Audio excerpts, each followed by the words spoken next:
கருணாநிதியின் நூற்றாண்டு நினைவு நாணய வெளியீட்டு விழா தமிழக அரசியல் களத்தின் அனலை அதிகரித்திருக்கிறது. திமுக பாஜக இடையே ரகசிய உறவு இருப்பதாக இபிஎஸ் விமர்சித்திருந்த நிலையில் முதலமைச்சர் ஸ்டாலின் விளக்கம் அளித்திருந்தார். அதே நேரம் எடப்பாடி பழனிசாமியை பாஜக மாநில தலைவர் அண்ணாமலையும் காட்டமாக விமர்சித்துள்ளார். சென்னை கலைவாணர் அரங்கில் மறைந்த முன்னாள் முதலமைச்சர் கருணாநிதியின் நூற்றாண்டு நினைவு நாணயத்தை பாதுகாப்புத்துறை அமைச்சர் ராஜ்நாத் சிங் வெளியிட்டார். இந்நிகழ்ச்சி மூலம் பாஜக மற்றும் திமுக இடையிலான ரகசிய கூட்டணி வெளிச்சத்திற்கு வந்ததாக எதிர்க்கட்சித் தலைவர் எடப்பாடி பழனிசாமி கூறினார். இந்நிலையில் சென்னையில் திருமண நிகழ்ச்சி ஒன்றில் பேசிய முதலமைச்சர் மு.க.ஸ்டாலின் பாஜகவுடன் ரகசிய கூட்டணி வைக்க வேண்டிய அவசியம் திமுகவிற்கு இல்லை என்றும் ராகுலை ஏன் அழைக்கவில்லை எனவும் விளக்கம் அளித்தார்.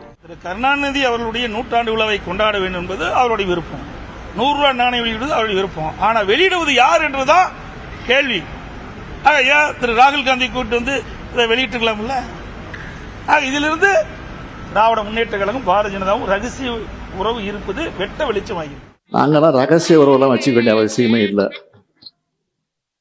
அம்மையார் இந்திரா காந்தி அவர்களை சொன்னாங்க, கலைஞரை பொறுத்த வரைக்கும் திமுக பொறுத்த வரைக்கும் எதிர்த்தாலும் கொள்கையோடு எதிர்ப்பார், ஆதரிச்சாலும் கொள்கையோடு ஆதரிப்பார் என்று சொல்லியிருக்கிறார். அதே போன்னே போதுங்கிறது. ஏன் ராகுல் காந்தி அழைக்கல? ஐயா எதிர்கட்சி தலைவர் அவர்களே, மாண்புமிகு எடப்பாடி பழனிசாமி அவர்களே, இந்த நிகழ்ச்சி திமுக நடத்தல, அந்த நிகழ்ச்சியை நடத்தினது ஒன்றிய அரசு. அது ஒன்றிய அரசினுடைய நிகழ்ச்சி. அதை முதல்ல புரிஞ்சுக்கணும். ஆக அந்த அடிப்படையில் தான் அந்த நிகழ்ச்சி நடந்தது. இதேபோன்று கலைஞரின் நாணயத்தில் இந்தி வார்த்தை இடம்பெற்றிருப்பது குறித்து எதிர்க்கட்சித் தலைவர் எடப்பாடி பழனிசாமி விமர்சனத்திற்கும் மு.க.ஸ்டாலின் பதிலளித்துள்ளார்.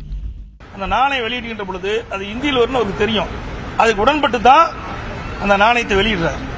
ஆக இதிலிருந்து நான் எண்ணி பாருங்க, தமிழ் என்று மூச்சுக்கு 300 தடவை சொல்லுகின்ற ஸ்டாலின் இன்றைக்கு இந்திக்கு ஏன் இவ்வளவு முக்கியத்துவம் கொடுக்கிறார்? நாணயம் வெளியிடுகிற போது ஒன்றிய அரசு இந்தியில தான் எழுதி அப்புறம் ஆங்கிலத்தில்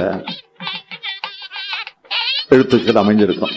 ஆக அந்த தமிழ் வெல்லும் எழுத்து தமிழ் தான் எழுதப்பட்டிருக்கு.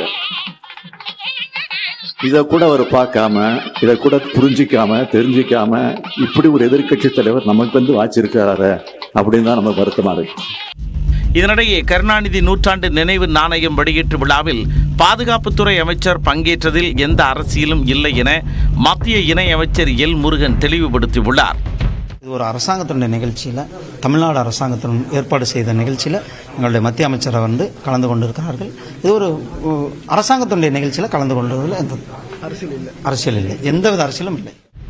இந்த விவகாரம் தொடர்பாக அறிக்கை வெளியிட்டுள்ள இபிஎஸ், கருணாநிதி நூற்றாண்டு நினைவு நாணய விழா அழைப்பதில் எந்த இடத்திலும் மத்திய அரசின் துறை பெயர் இடம்பெறவில்லை என்றும், தமிழ்நாடு அரசின் இலச்சினை இடம்பெற்றிருந்த நிலையில் தமிழ்நாடு அரசின் தலைமைச் செயலாளர் தான் அழைப்பு விடுத்திருந்தார் எனவும் கூறியுள்ளார். எனவே ராகுல், சோனியா காந்தி அல்லது மல்லிகார்ஜுன கார்கே ஆகியோரை அழைத்திருக்கலாம் என்றும் இபிஎஸ் தெரிவித்துள்ளார். நிதி ஆயோக் கூட்டத்தில் பங்கேற்காத முதலமைச்சர் தந்தையின் நாணய வெளியீட்டு விழாவுக்கு பாஜக தலைவர்களை வருந்தி அழைத்துள்ளதாகவும் இபிஎஸ் விமர்சித்துள்ளார். இதனிடையே திமுக பாஜக இடையே ரகசிய உறவு என்ற வார்த்தையை இபிஎஸ் பயன்படுத்தியதற்கு பாஜக தலைவர் அண்ணாமலை கண்டனம் தெரிவித்துள்ளார்.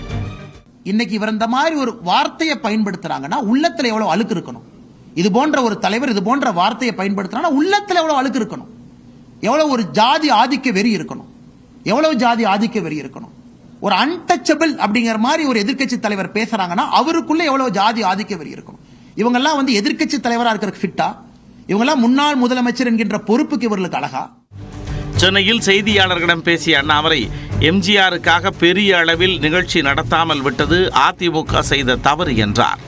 சித்தாந்த அடிப்படையில் இருவரும் எதிரும் புதிருமாக நேர் துருவத்தில் பயணித்துக் கொண்டிருக்கின்றோம். அதில் எந்த மாற்று கருத்தும் இல்லை.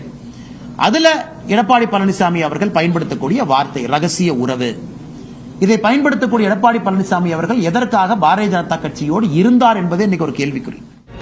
பாதுகாப்புத்துறை அமைச்சர் ராஜ்நாத் சிங் விரும்பியதாலே கருணாநிதி நினைவு இடத்திற்கு அழைத்துச் சென்றதாகவும் அண்ணாமலை விளக்கம் அளித்தார்.